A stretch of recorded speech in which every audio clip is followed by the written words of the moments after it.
So I'm going to go meta on CT's relationship to coding, and will share insights on curriculum and sequencing drawn from various projects involving CT that I've been involved in, CT, coding, and STEM-C integration at various levels of pre-K through 12 education. Here's a glimpse of my projects, and with gratitude to NSF and my collaborators.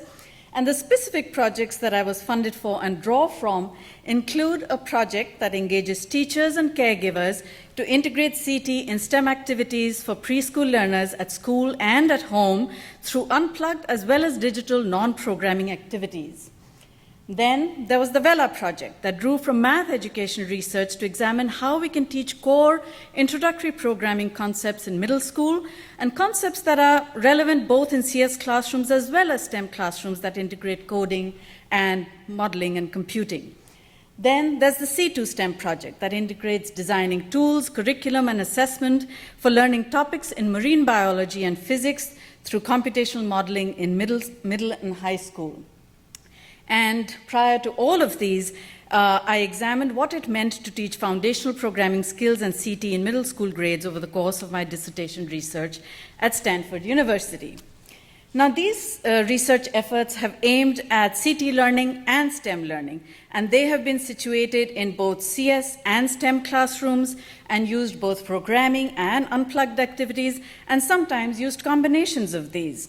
And so there's out of these, 3 key insights that are also reflective of learning theory and are broadly applicable, I believe, to various projects. First, exploit synergies between STEM concepts and practices and CT.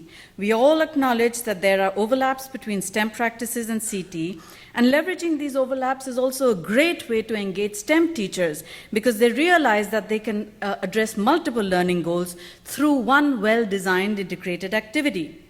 In our pre-K STEM-C project, we created learning blueprints like this that identified what we were covering across various domains.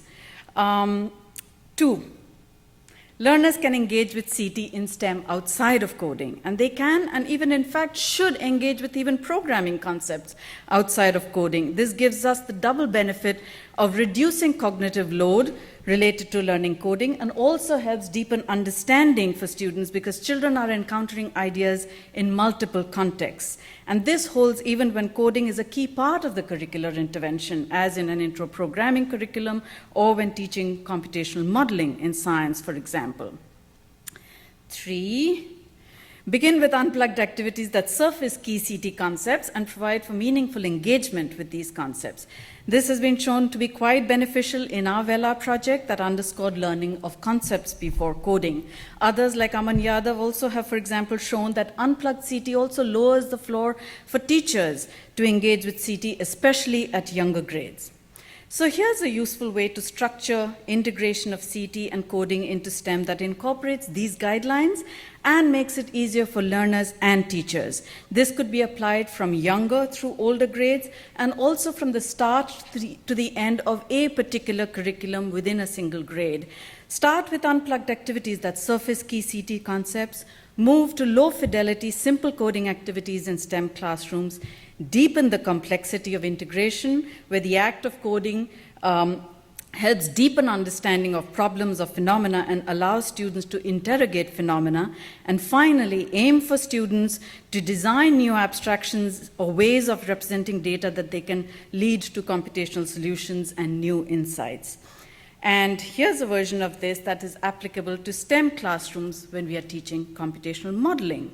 First, help learners understand relevant variables in the phenomena through playing with existing simulations and parameter sweeping activities outside of coding. Then they learn how the simulation should be set up, what the initial values should be for the variables.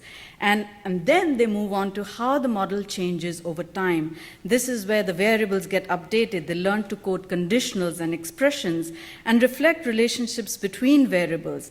And then they graduate to writing programs to model a phenomena. And it's okay if in the beginning they hard code solutions and it's not a general one. But finally, learners learn to code generalizable models and use models for prediction and to interrogate relationships and understand phenomena more deeply. So I hope you'll use these insights and let me know how it works out for you. Thank you.